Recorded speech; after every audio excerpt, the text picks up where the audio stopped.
Was Supercars of London something you always wanted to do? And that was asked by Matthew, and his Twitter is 10 Rogers. Got lost 2 minutes away from where I live. I've been living here for 24 years, and I'm lost.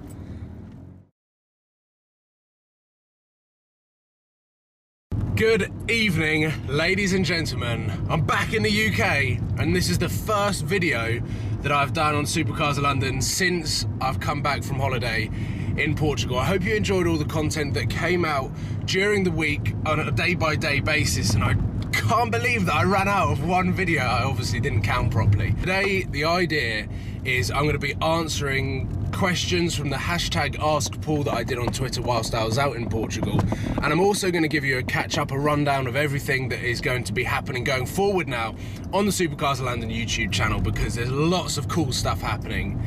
Obviously, I'm going to be starting the daily vlogs again, so I want to let you guys in on the secrets behind what is going to be going on in the daily vlogs, and hopefully we can get some questions answered as well. And as you can see, I haven't got my own set of wheels. I'm driving my girlfriend's baby blue Fiat 500. Question number one is from Ryan12121, Ryan Churchill.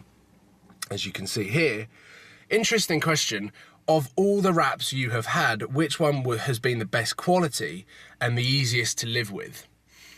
And I think I could probably mention every single wrap that I've had and name its pros and cons, because obviously I had the liquid dip and I've had the vinyl wrap. So the first vinyl wrap that I had was the Iron Man, which I did Gumball 3000 on.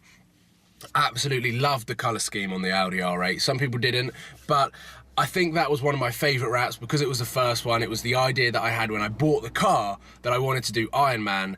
That was probably my favourite wrap. The baby blue, it was a bit more rushed. I love the colour, as does everyone else, as does my girlfriend for buying a baby blue Fiat 500. She had it before I had a baby blue R8.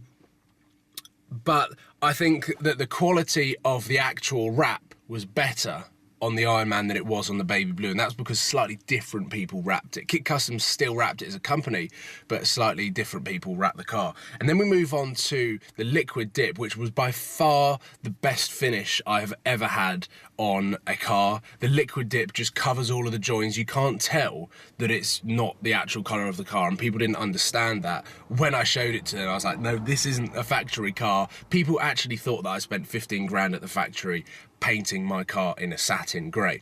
The problem was with satin is it's very, very difficult to live with because it's so difficult to clean, so difficult to keep clean, and when it's dirty, that's pretty much it. I didn't particularly enjoy cleaning that car. Question number two is quite a question that pops up quite a lot, but I thought I'd answer it in this Q&A. What are your top three favourite supercars by Jordan Yalcin? I hope that's how you pronounce it. The top three supercars. The Aventador SV is definitely up there. I love the styling. I love what Lamborghini have been able to do. The problem that Lamborghini had was when they brought the Aventador out, it was so popular among the tuning companies. Novitec did a kit, DMC did a kit, Mansouri did a kit, Liberty Walk have done 2 kits. So every single tuner made a body kit for the Aventador. Because the Aventador was so popular, people wanted it to become unique. What Lamborghini faced as a challenge was how do they differentiate their SV, an Aventador with a slight body kit, from the aftermarket tuners? And I personally think Lamborghini have absolutely nailed it. The spoiler is a bit hit and miss, a bit love or hate. I personally think it looks quite good with the rest of the car. But overall, the Aventador SV is up there as one of my top 3 favourite supercars. Number 2, it has to be a Zonda 760. I think that car is just utterly ridiculous. It is a race car for the road. It's so raw, and because it's made by Pagani, not your everyday Ferrari, Lamborghini, Audi, Porsche, whatever it is, then yeah, I think the 760 PW, I wonder whether that will ever exist. I personally think the Audi R8 V10 Plus, the brand new one, is probably number 3 on my top favourite supercars. First original R8, like mine, was an absolute masterpiece, and it was a real game changer. I mean, I've had it for however long, 14, 15 years, 14 or 15 years. Nate, or Tiisot. And his question is, how many attempts did it take you to pass your theory and practical driving test, or did you pass them both first time? Passing your driving test is obviously a very, very important time of your life. You get that independence and you also get to drive a car, which is an absolute dream. I think within 2 weeks, I passed my theory test. First time, I passed my theory test first time. I think I got like 46 in the actual test and 70 something in the, what's the reaction video? I don't know what it was called. I tried to pass my driving test first time. That meant, it would have meant that I would have been quicker than my brother and the quickest in the year. And I failed. I got one major because on the Vauxhall Corsa back in the day, you had to, I think it was either squeeze down or lift up the gear stick and shove it back across to go into reverse where first gear is. Not like this car, which is reverse where reverse, and I reversed into the curb, which was very embarrassing, but at the same time, I learnt my lesson. I came back and I passed second time. Was Supercars of London something you always wanted to do? And that was asked by Matthew, and his Twitter is 10 Rogers. There we go, that's the question. As weird as it sounds, I stumbled across Supercars of London. Obviously, the story goes, I went into central London with my dad to go to the GCSE art project that I had to do during the summer, and saw all of these cars and was like, I need to film these, I need to take pictures of them. It was always a weird hobby of mine. And I knew that it was weird because everyone was staring at me as I was running past after a car with my camera in my hand. It was always something that I wanted to do as a hobby.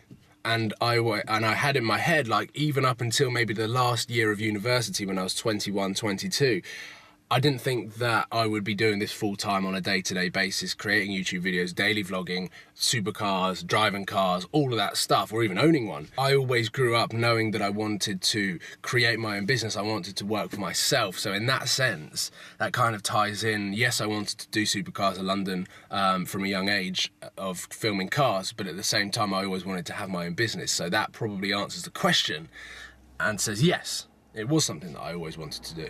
What made you start Supercars of London, and what keeps you motivated to keep the content coming? Now, this is a really important question for me to answer because, I mean, what made me start Supercars of London? That's pretty simple as a fact of I loved cars, I loved going into central London, and I love filming and photographing the cars. What keeps me motivated to keep the content coming? It's really down to you guys. I mean, the energy that I see on my YouTube channel, on my Twitter, Instagram, the amount of smiles that I'm able to produce off every video is like overwhelming for me, and knowing that my audience is growing and you guys just keep wanting more, keep wanting to see what I get up to, that's what keeps me motivated to create content. And I know that I'm not the best YouTuber out there, and I know that I'm not the best content creator in terms of editing, the quality, but overall I love cars. Simple. I love sharing cars with all of you guys, and it's now turned into a Supercars of London community, which I just never really expected, but at the same time, I'm welcoming with open arms. Because I absolutely love doing what I'm doing. So the motivation comes from definitely you guys that watch me on a day-to-day basis, that love the daily vlogs, that keep commenting, telling me that you love the daily vlogs. That's what keeps me motivated, and that's what keeps me wanting to make better content, find better cars, drive better cars, and overall upgrade my camera equipment and make the best possible videos ever. I didn't think it was this hot in England. I'm having a break. Here we go, next question. I've had a bit of a break and I'm keeping the window open. Nathan Ellis 2. Would you rather be an F1 driver or a professional footballer? And this is a question that I think I can ask all of you guys, because it's one of those dilemmas that we're never going to be in, or I'm sure that there's actually going to be some people that might be in this dilemma, and if you are, lucky you. Professional footballer, I think, is a good one, but a Formula 1 driver as well. The lifestyle of a Formula 1 driver, more specifically Lewis Hamilton. I think it would have to be a Formula 1 driver. We are now moving on to Flacco, Louis _ OEREZ. I'm not sure how to pronounce that. Sorry, Louis. But my question is, what is the real reason you want to sell the R8? It was a big part of your life. It was a huge part of my life. My first supercar, the amount of amazing memories that we've had in that car and on YouTube as well, it's been phenomenal. Absolutely unbelievable car. I'm just going to turn the car off because otherwise it will run out of battery and I have to push it home. Sorry to sidetrack from the question. But the main reason is that I was checking the Audi R8 UK market, the used car market, and realised that I could probably sell my car based on the spec, mileage and age for more than I actually paid for it. So it's a huge point in my time when I realised, do you know what, I actually want to sell this car. This is the perfect time to get as much money out of the car as possible so that I can actually achieve my dream of owning a Lamborghini by 25. So that is the main reason why I'm selling my R8 right now, is the fact that I can get more money for the car now than I might be able to get in a year's time or 6 months ago. So it's given me the best opportunity to own a Lamborghini by 25. So yeah, as much as it is a big part of my life, it's time to move on. I'm going to be putting the window up now, as it is time to move off from my location. That is the end of the Q&A, but by no means the end of the video. Basically, I want to thank every single person that has subscribed to my YouTube channel, watched one of my videos, left a thumbs up, left a thumbs down, left a comment, whatever it is.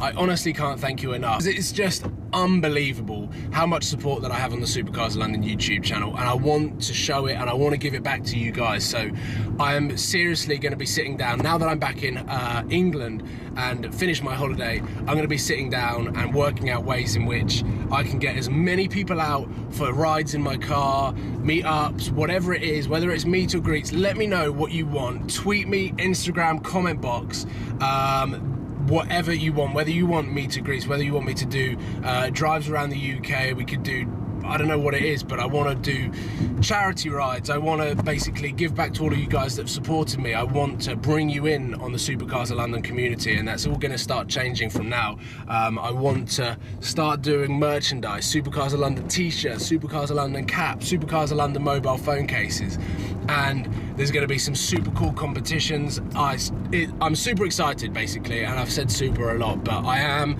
and it's what motivates me, is giving back to you guys, because you show so much love on my YouTube channel. And the Q&A, I think, has gone well. I hope you guys have enjoyed this video. It feels like hasn't got that much of a production behind it, but at the moment, on a Sunday, it's the day after I got back from Portugal. There's no car at my disposal. I'm borrowing my girlfriend's car to do this video, and I haven't got my Sony vlogging camera, which I will be getting very, very soon. The question that I answered earlier in the Q&A about selling my car at the right time, fingers crossed it gets sold soon, because that is what is going to make the transition between cars smooth. It hasn't sold yet, but that doesn't mean that it's not going to be sold this week. Who knows? Once that car is sold, then I will know what I will be able to do for my second supercar. Fingers crossed, guys. Fingers crossed it is going to be a Lamborghini next. That's all I'm going to say. But thank you for watching, and thank you so much for supporting. I know that I've said that a lot, but it truly means everything to me. And hopefully we can have a lot of fun over the rest of the year, 2016, and moving forward, so that we can get to 250,000 subscribers, 500,000 subscribers, 1 million subscribers, and keep building the Supercars of London community. But right now, that is the end of today's video. I hope you've enjoyed this Q&A Sunday. Stay tuned for some insane videos coming to my channel, some daily vlogs that are all going to be super cool quality once I get this camera. And bring it on, guys. Just bring it on. Thanks for watching. Make sure that you subscribe if you haven't already, as I do this junction now. And I will see you on Tuesday. You've just got nothing but the V10 or whatever engine you've got, no roof.